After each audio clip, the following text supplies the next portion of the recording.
आज आपण बाजारात मिळतो त्याहीपेक्षा चवीला सुंदर असा चिकन बर्गर बनवणार आहोत। चला तर मग रेसिपीला सुरुवात करूया। मी इथे 5 ब्रेडच्या स्लाइस घेतल्या आहेत, त्या मिक्सरमधून मी बारीक करून घेतेय। यामध्ये आता आलं लसूणची पेस्ट, लाल तिखट, जिरे पावडर, धने पावडर, मिरी पूड आणि थोडंसं चिली फ्लेक्स आणि मीठ, त्याचबरोबर अर्धा किलो बोनलेस चिकन घेतलं आहे, ते सुद्धा आता आपण बारीक वाटून घेणार आहोत। आपलं हे मिश्रण तयार झालं आहे। आता यामध्ये एक अंड फोडून घेऊन पुन्हा हे मिक्सरमध्ये वाटून घेणार आहोत। आता आपण आपल्याला टिक्कीसाठी लागणारे सारण आपले तयार झाले आहे। आता आपण टिक्कीच्या कोटिंगसाठी मैदा आणि कॉर्नफ्लॉवर मिक्स करून घेत आहोत। आता इथे प्लास्टिकला तेल लावून घेतलेलं आहे, तर यामध्ये आपण सगळ्या टिक्क्या एकसारख्या व्हाव्यात म्हणून इथे मी झाकणाचा वापर केला आहे। हाताला तेल लावून टिक्कीचं एकसारखं सारण करून घेणार आहे मी इथे। आता इथे आपली टिक्की कोटिंगसाठी तयार झालेली आहे। एकदम व्यवस्थित टिक्की बनलेली आहे। आता टिक्कीच्या कोटिंगसाठी आपण सगळ्यात आधी 2 अंडी फोडून घेणार आहोत आणि ते एकसारखं हलवून घेणार आहोत दोन्ही अंडींना आपण। सर्वात आधी आपण मैदा आणि कॉर्नफ्लॉवरच्या मिश्रणामध्ये टिक्की पूर्णपणे बुडवून घेणार आहोत। दोन्ही बाजूंनी 2 ते 3 वेळा खाली वर करून घ्यायची आहे। बाजूंनी कडांना देखील कॉर्नफ्लॉवर लावून घ्यायचं आहे।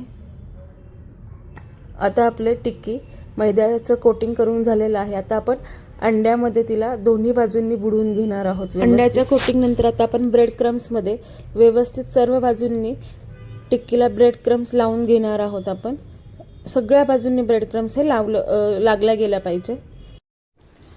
आता हे तेल तापलेलं आहे, या मध्यम आचेवरती आपण दोन्ही बाजूंनी टिक्की व्यवस्थित फ्राय करून घेणार आहोत।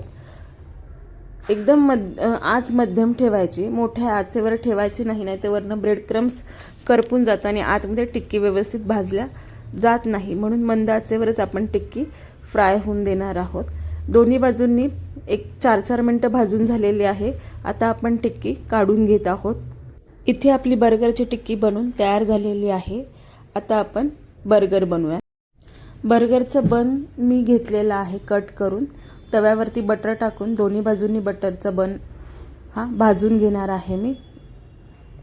बन आता बटरमध्ये भाजून झालेले आहेत।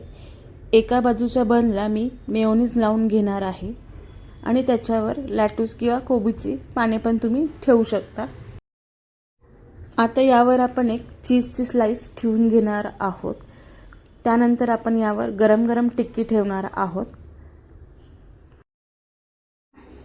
टिक्कीवर तुम्ही हवे ते सॅलड ठेवू शकता, म्हणजेच काकडी, टोमॅटो, कांदा, तुम्हाला जसे आवडेल तसे तुम्ही ठेवू शकता। आणि दुसऱ्या बाजूच्या टिक्कीला आता आपण टोमॅटो सॉस लावून घेणार आहोत। इथे आपला बर्गर बनून तयार झालेला आहे। मस्त घरी बनवलेला बर्गर हा बाजारापेक्षा चवीला अतिशय सुंदर आहे। एकदा नक्की करून बघा आणि ही बर्गरची रेसिपी तुम्हाला कशी वाटली हे कमेंट करून नक्की सांगा। आणि असे छान छान व्हिडिओ पाहण्यासाठी आपल्या चॅनलला लाईक, शेअर, सबस्क्राईब नक्की करा। चला तर मग भेटूया पुढे।